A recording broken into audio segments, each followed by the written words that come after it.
So let's set it in here and see if it floats. Okay, it doesn't seem to want to stay upright.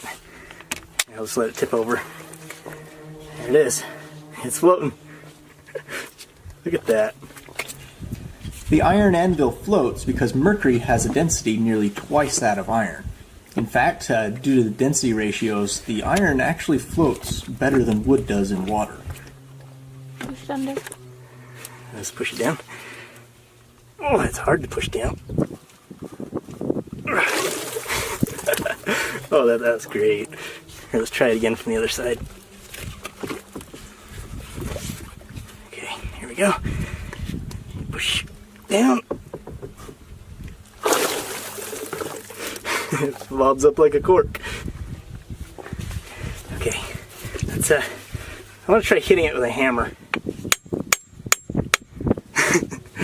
I think it dulls the sound quite a bit. Here, let's pull it up out of here. Just set it on that. Okay. It definitely sounds a lot different. That's actually pretty nice to have your anvil sitting in mercury while you're working to deaden that sound. That way it doesn't hurt your ears as much. It's pretty good.